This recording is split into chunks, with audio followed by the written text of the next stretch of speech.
Hello, friends.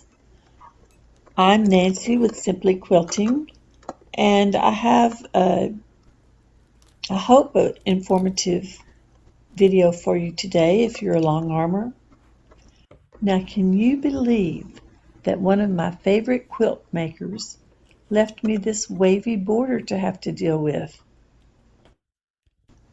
I was pretty upset with her over that, but then I remembered that favorite quilter was me, so had to get over myself.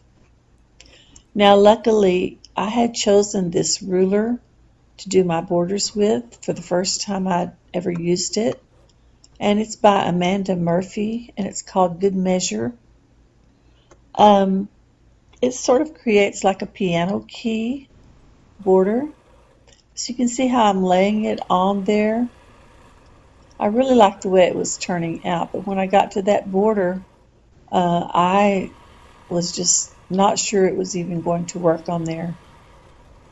But I'm lining, as you can see, that it has several lines going across the back side of it there, and I just picked one of those lines to line up my uh, border with. Now, the first thing I did was, and I think I may have already done this in the video by this time in the video, but I went ahead and stitched the outer edges of my border down. Um, I think I'd already done the very outside one, and then now you can see me doing the top part of the border next to the sashing, because that would give me a good foundation to start with. And I know that a lot of people will spray water on these and help them to lie down flat. Well, that was one of my thoughts as well, but I thought I'd give this a try. So watch and see what happens, because to me it was pretty amazing. And let me just say that I think the reason that last border became wavy like that was because I custom quilted this quilt, and I did a lot of small work on it, and I think that just kind of shrunk it just enough to make that bottom border sort of wave like that. I could be wrong, but that's just my thoughts. If you have a different thought, let me know.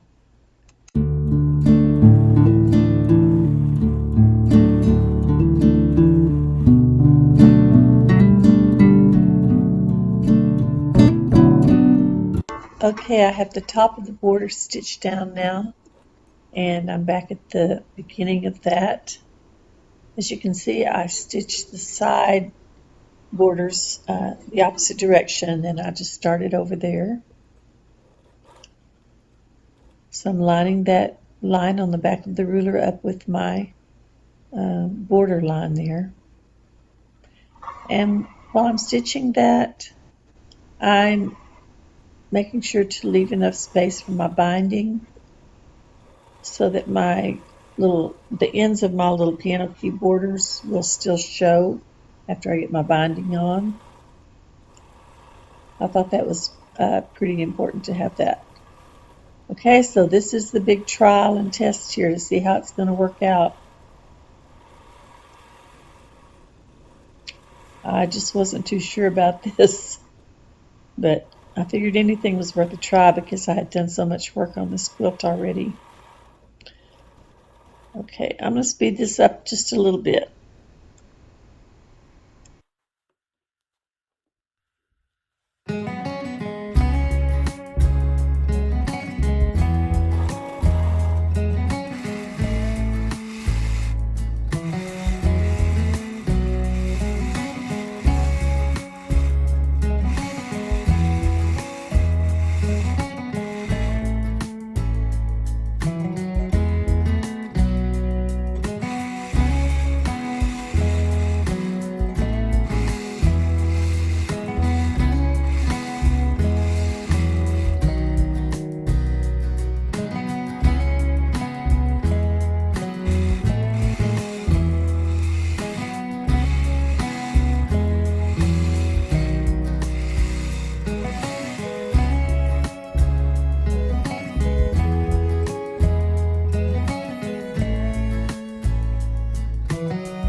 Okay, we are back to normal speed and we are almost ready for the big reveal.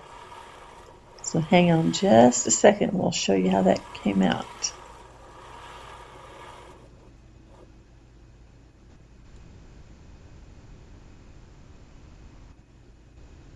We'll have a ta-da moment as one of my favorite quilters, Brenda, always says on Conquering Mount Scrapmore.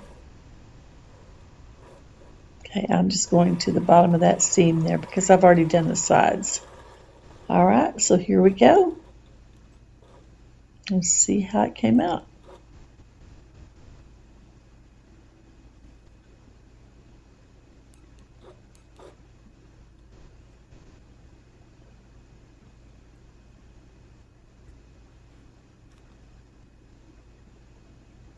All right, you can't even really tell that it was a wavy border, can you? I was very pleased. Thanks for joining me on Simply Quilting, and I hope that everyone has a very blessed day. See you later.